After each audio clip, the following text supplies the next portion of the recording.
BBA, BCA, BCom computer కోర్సులో 100% placement లభించే ఏకైక డిగ్రీ కాలేజ్ కూకట్పల్లిలోని ఐక్రియేట్ డిగ్రీ కాలేజ్. నమస్తే, వెల్కమ్ టు సుమన్ టీవీ.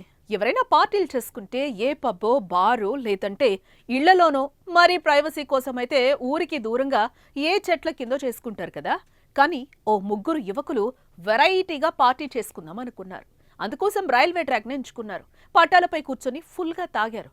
రాత్రిపూట రైళ్లు రావనుకున్నారో ఏమో కానీ మద్యం మత్తులో ట్రాక్ పైనే పట్టాలను తిండుగా చేసుకుని హాయిగా నిద్రించారు. కానీ రైలు బస్సు కాదు కదా, మనుషులు అడ్డొస్తే ఆగేందుకు ముగ్గురు పైనుంచి దూసుకెళ్లిపోయింది. దీంతో ముగ్గురు యువకుల మృతదేహాలు చెల్లాచెదురయ్యాయి. మద్యం మత్తు 3 ప్రాణాలను బలి తీసుకుంది. ఈ దారుణ ఘటన ఎక్కడ ఎప్పుడెలా జరిగిందో ఇప్పుడు చూద్దాం.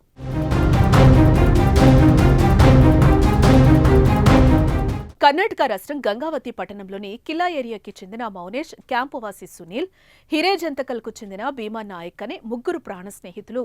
అయితే ప్రతిరోజు మద్యం తాగే అలవాటున్న వాళ్లు గురువారం రాత్రి మందు పార్టీ చేసుకుందామని అనుకున్నారు. అయితే ఎప్పుడో ఒకే చోట తాగితే థ్రిల్ ఏముంటుంది అనుకున్నారో ఏమో కానీ కనకగిరి రహదారిలో ఫైర్ ఆఫీస్ దగ్గర రైల్వే ట్రాక్ పై కూర్చుని మందు తాగాలనుకున్నారు. స్థానిక వైన్స్ లో మందు కొన్నారు. కావలసినంత స్టఫ్ కూడా తీసుకున్నారు. అర్ధరాత్రి వరకు తాగుతూనే ముచ్చటిస్తూ అందరూ అలాగే రైల్వే ట్రాక్ పై పడుకున్నారు. అయితే అదే ట్రాక్ పై హుబ్బళ్లి నుంచి గంగావతి మీదుగా సింధనూరు వెళ్లే రైలు వారిపై నుంచి దూసుకెళ్లింది. దీంతో వారి మృతదేహాలు చెల్లాచెదురయ్యాయి.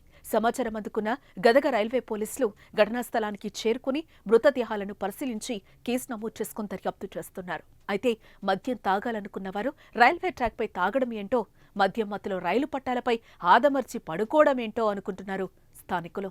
ఏదేమైనా వారి అనాలోచిత నిర్ణయం 3 కుటుంబాల్లో విషాదాన్ని నింపింది.